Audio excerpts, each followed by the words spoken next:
Welcome back.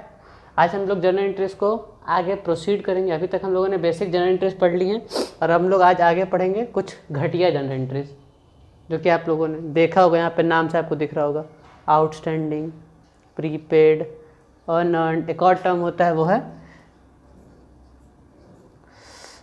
Accrued या फिर earned. आप इसको अर्न्ड भी बोल सकते हो। तो पहले हम आपको इन चारों टर्मिनोलॉजीज़ का मतलब समझाना चाहेंगे, आउटस्टैंडिंग, प्रीपेड, अनअर्न्ड, अक्रूड। आज हम लोग बस छोटे से क्लास है, आज बस हम लोग इन्हीं चारों जर्नल एंट्रीज के फोकस में रखेंगे। इन चारों टर्म्स का मतलब जानेंगे कि क्या होता है, क्यों, इन कहाँ से ये रोल में आते हैं। ठीक है, सबसे पहले शुरू करते हैं हम लोग पहले टर्म से, आउटस्टैंडिंग।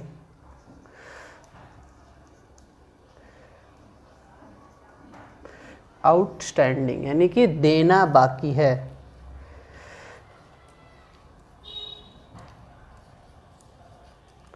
इसका ये मतलब क्या, आउटस्टैंडिंग मतलब देना बाकी है। मतलब आपने किसी से या तो सर्विस ले लिया है, तो गुड्स खरीद लिया है आपने, बट आपने उसे पेमेंट किया नहीं है। पेमेंट नहीं किया है बट वो आपका इस साल का खर्चा तो है, इस साल की लायबिलिटी तो बन चुकी है ना, भले ही आपने उसे पे ऑफ किया हो या ना किया हो। तो इसलिए एक्रूअल कॉन्सेप्ट ये बोलता है कि ये भी आपका इस साल के ट्रांजेक्शन में आएगा, क्योंकि इसी साल में अपीयर, इसी साल आपने गुड्स खरीदे या फिर सर्विस रिसीव करी होगी, जो भी होगा, तो ये देना बाकी है, तो ये आउटस्टैंडिंग हो गया। दूसरे बात करते हैं हम लोग प्रीपेड। सॉरी,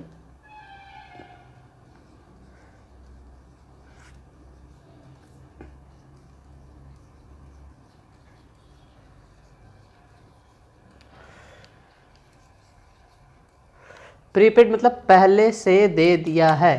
मतलब आपने कुछ सामान खरीदा नहीं है लेकिन आपने एडवांस पेमेंट कर दिया है। जैसे कि आप ऑनलाइन बुकिंग अगर किसी चीज़ की करते हो तो आपको सामान भले 2-4 दिन के बाद मिलता है, 10 दिन के बाद मिलता है, लेकिन आप पेमेंट अगर मान लो ऑनलाइन पेमेंट आपने कर दिया है तो पेमेंट तो आपने एडवांस में कर दिया, बट आपको सामान बाद में मिल रहा है। तो उसी तरह से प्रीपेड एक्सपेंस, प्रीपेड जितने आपने कुछ भी किया है तो वो एक एसेट बन जाता है आपका, और आउटस्टैंडिंग एक लायबिलिटी होता है क्योंकि आपको देना है।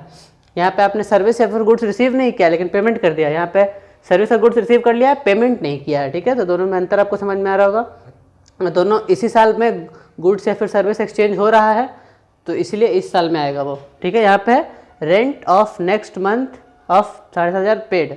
यहाँ पे नेक्स्ट मंथ डिनोट ये कर रहा है कि आपने एडवांस में कुछ जमा कर रखा है, तो ये और ये सिमिलर नेक्स्ट मंथ बोल रहा है, या फिर नेक्स्ट ईयर, या फिर फ्यूचर में आपने पे, फ्यूचर का आपने अभी से पे करके रखा है, तो वो आपका एक तरह से प्रीपेड में काउंट होता है। ठीक है, उसके बाद यहाँ पे आता है, इसको छोड़िए एक मिनट, इसमें देखिए अनअर्न्ड इनकम ऑफ 10,000, यहाँ पे अनअर्न्ड है। ठीक है, तो अब अनअर्न्ड की बात कर लेते हैं।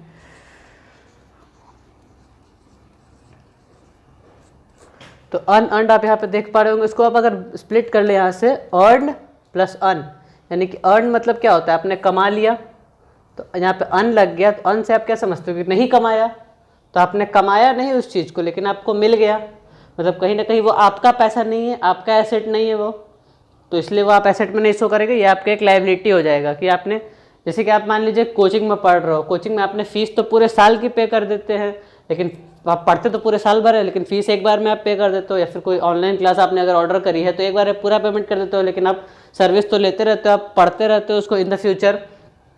तो वो लोग इनकम को कैसे डिस्ट्रीब्यूट करेंगे। अब मान लीजिए आपने 2 साल का कोचिंग पर, 2 साल की कोचिंग आपने ली है, मान लीजिए 11th और 12th आपने कोचिंग कहीं कर रहे हैं आप ऑफलाइन में, तो वहाँ पे अगर आप करोगे तो देखोगे कि वो लोग आपसे एक बार में मान लीजिए 20,000 या 30,000 रुपये जो भी उनकी फ़ीस है पूरे 2 साल की मिला के वो एक बार में ले लेते हैं, लेकिन वो पढ़ाते हैं आपको कब तक है, पूरे 2 साल तक लगातार पढ़ाते हैं आपको।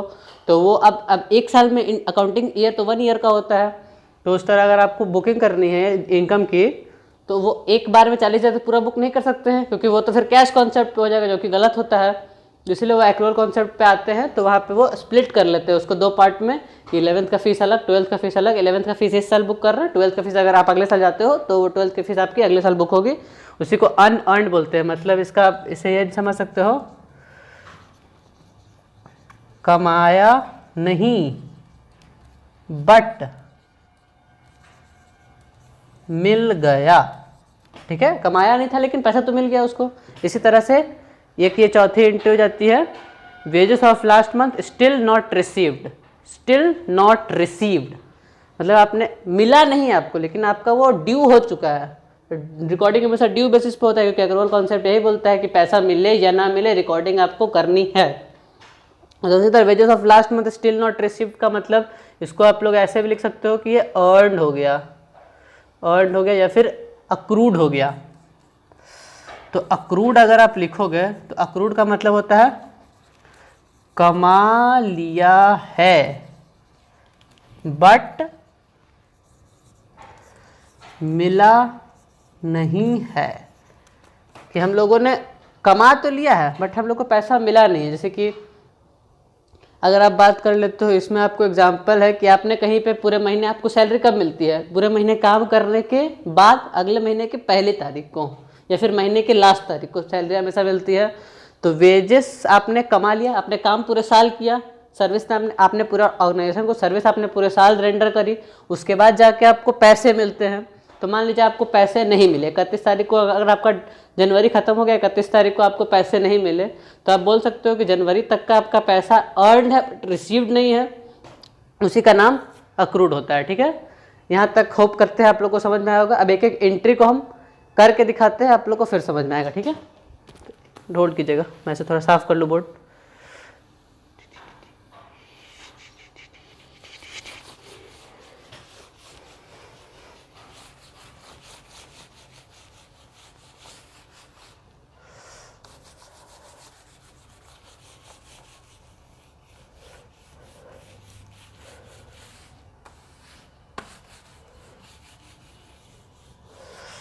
ठीक है, तो आ जाइए यहाँ पे हम लोग पहले एंट्री पे आते हैं। Outstanding expense of 5000। ये सारी एंट्री जितनी भी हैं आपको देखना है अपने तरफ से नहीं, कभी भी ये मत सोचिएगा कि आप हो, हमेशा देखना है आपको ऑर्गेनाइजेशन की तरफ से क्या एंट्री पास होगी। कभी भी ये मत सोचना कि अगर आप तो कस्टमर हो भाई, जैसे कि आप आउटस्टैंडिंग एक्सपेंस अगर इसने लिखा है 5000 तो मेरा खर्चा बाकी है, ऐसा नहीं होता है ना। हमने खर्चा कर रखा है, आउटस्टैंडिंग है वो मतलब बाकी है देना उतना। तो इसमें आउटस्टैंडिंग मतलब हमने क्या बताया था आपको, देना बाकी है।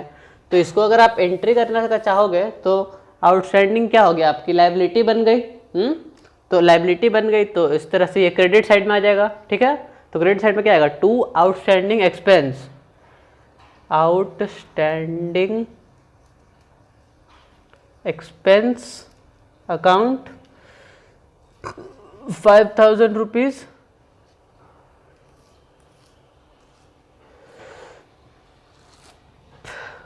तो टू आउटस्टैंडिंग एक्सपेंस आ गया।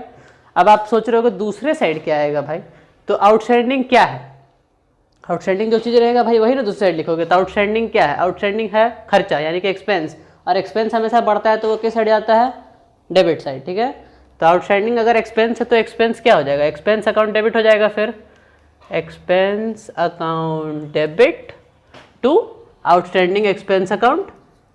क्योंकि आपको पीएल में तो कुछ ना कुछ दिखाना है ना, आपको ये समझ में आएगा जब हम आपको आगे जाके फाइनल अकाउंट्स पढ़ाएंगे तो आपको ये समझ में आएगा कि ये कैसे इसका इम्पैक्ट पड़ेगा डबल एंट्री में। जब आपको लेजर हम आगे बताएंगे तो आपको ये और भी ज़्यादा क्लियर होगा। ठीक है, अभी फिलहाल यहाँ पे आगे बढ़ते हैं। ठीक है, दूसरी एंट्री की ओर बढ़ते हैं हम लोग।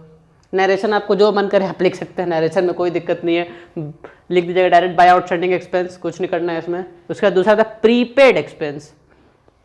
तो प्रीपेड का मतलब क्या हो गया, आपने पहले से दे दिया है, मतलब आपका वो एसेट है, आप उस पर क्लेम कर सकते हो। जैसे प्रीपेड इंश्योरेंस हो गया, प्रीपेड आपके पापा इंश्योरेंस भरते होंगे, गाड़ी का इंश्योरेंस आप भराते होंगे, तो वो सब प्रीपेड होते हैं। तो प्रीपेड एक्सपेंस आपके लिए क्या हो गया, एसेट हो गया। तो एसेट हो गया तो आप किधर लिखोगे, prepaid expense account debit, prepaid expense account debit, क्योंकि आपका एसेट है, एसेट बढ़ रहा है तो ये आपका प्रीपेड एक्सपेंस अकाउंट डेबिट हो गया।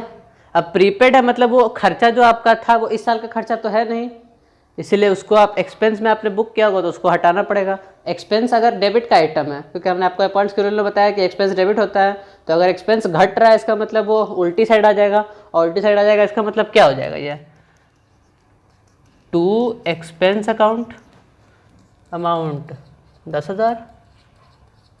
होप कर रहे हैं आप लोग को क्लियर हो रहा होगा अभी तक। अगला बात करते हैं, रेंट ऑफ नेक्स्ट मंथ, इस पे फोकस करना है, इस वर्ड पे। ठीक है, नेक्स्ट मंथ यानी कि ये कहीं ना कहीं आपका इस महीने का नहीं है। अगर आप इस महीने का बना रहे हो, ऐसे साल का बनता है, लेकिन आप अगर महीने वाइज बात करोगे तो नेक्स्ट मंथ यानी कि इस मंथ का नहीं है, मतलब ये प्रीपेड है, आपने एडवांस में अपने मान लीजिए आप रेंट पर रहते हो तो आप रेंट का घर का पैसा एडवांस में देते हो हमेशा, तो रेंट है तो प्रीपेड रेंट हो जाएगा इस केस में भी, क्योंकि हमेशा नेक्स्ट मंथ ये सब के लिए जो भी डिनोशन next month, next year, for coming future, ये सब के लिए जो भी टर्म्स यूज होते हैं आप उसमें हमेशा प्रीपेड लगाओगे। तो यहाँ पे भी हो जाएगा प्रीपेड रेंट अकाउंट डेबिट। तो प्रीपेड रेंट कितना से डेबिट हो जाएगा? 7,500 से। और 2 क्या आ जाएगा? अब प्रीपेड है क्या? प्रीपेड वही चीज़ है, यहाँ पे देखना है आपको, रेंट यहाँ एक्सपेंस था, इधर भी एक्सपेंस आ रहा था, यहाँ पे रेंट आ गया है, तो टू रेंट अकाउंट सिंपली, क्योंकि रेंट इस महीने का है ही नहीं, इस महीने में आपने बुक किया हुआ तो उसको हटेगा वो। ऐसे रेंट भी एक्सपेंस है एक तरह का, तो अगर एक्सपेंस माइनस होता है तो क्रेडिट साइड आता है तो वो क्रेडिट हो जाएगा। सिंपल, यहाँ तक कोई डाउट नहीं होना चाहिए आप लोगों को। आगे बढ़ते हैं हम लोग। हाँ, तो आइए हम लोग 4th एंट्री की ओर बढ़ते हैं। Wages of last month still not received. Focus रहेगा 2 वर्ड्स पे, वेजेस और नॉट रिसीव्ड पे। तो वेजेस अगर आपको मिला नहीं है तो आपके लिए वो एसेट है, जो आपको वेजेस नहीं मिला है वो आपके लिए एक एसेट है। तो उस तरह से क्या हो जाएगा? अक्रूड, सॉरी राइटिंग अच्छी नहीं बनी थी, माफ़ करना भाइयों। Accrued wages account debit to wages account, amount आ जाएगा 1,000। ठीक है, तो अक्रूड वेजेस आपका एसेट है इसलिए वो डेबिट हो रहा है, और वेजेस तो आपका, क्योंकि वो उल्टी साइड जाएगा ही, क्योंकि वो कम हो रहा है वेजेस, इसके लिए कोई दिक्कत नहीं है यहाँ से। अब आगे बढ़ते हैं। Unearned income. तो अनअर्न्ड है मतलब आपका इनकम है नहीं अभी का, लेकिन आपको मिल चुका है, तो आपके लिए ये क्या है? लायबिलिटी। ठीक है, ये एसेट था क्योंकि आपको मिला नहीं था, ये मिल चुका है लेकिन आपने कमाया नहीं है, तो ये आपके लिए लायबिलिटी है। तो लायबिलिटी है तो आप कैसे जाओगे इसको लेके? इसको उठा के अनअर्न्ड इनकम किया जाएगा क्रेडिट साइड, क्योंकि लायबिलिटी अगर आपकी बढ़ती है तो लायबिलिटी बढ़ने का मतलब होता है वो क्रेडिट होती है। Unearned income account debit to unearned income हो गया, सॉरी डेबिट बोला मैंने, अनअर्न्ड इनकम क्रेडिट हो गया आपका। और इनकम क्रेडिट, इनकम डेबिट क्यों होगा? अब आप लोग यहाँ पूछोगे कि इनकम का तो नेचर का डेबिट होता है सर, तो ये क्रेडिट क्यों हो रहा है, डेबिट क्यों हो रहा है? सॉरी, तो इनकम अगर डेबिट हो रहा है इसका मतलब आपका इनकम नहीं है, आप इनकम से उसको हटा रहे हो इनकम, क्योंकि क्रेडिट साइड का आइटम है, आप उसको कम करोगे तो वो डेबिट होगा। इसी तरह से अनअर्न्ड इनकम आपका क्रेडिट हो जाएगा, डेबिट हो जाएगा। तो ये ऐसे हो जाएगा। आपको होप करते हैं ये 5 एंट्री समझ में आ गई होंगी। इसी तरह से इनका लेजर भी बनेगा, सारे का एक एक लेजर, मैंने आपको लेजर बनाना सिखाया था। आगे हम लोग फर्दर जब लेजर की क्लास करेंगे तो उसमें आपको इन सारे एंट्रीज का लेजर अलग अलग से समझाया जाएगा और सारे डाउट्स आपको क्लियर किए जाएंगे। अगर आपको कोई डाउट होता है इन एंट्रीज को बनाने में, इस तरह से मैंने कुछ और एंट्रीज, एक आपको फाइल मिलेगा डिस्क्रिप्शन लिंक के डिस्क्रिप्शन के में एक लिंक मिलेगा, उसमें आप जाकर उसको चेक करिएगा, उसमें आपको क्वेश्चंस मिलेंगे। अगर उसको बनाइए, कोई डाउट होता है हमें कमेंट में बताइए, या फिर जितने भी लोगों के नाम है उसमें आप इंस्टाग्राम हैंडल दिया हुआ है, आप उस पर कमेंट करके भी बता सकते हो, मैसेज कर दोगे हमें, हम तुरंत से तुरंत आपका रिप्लाई देने का पॉसिबल करेंगे, कोशिश करेंगे। फिलहाल के लिए आज के लिए इतना ही करते हैं यहाँ पे दोस्तों। Thank you.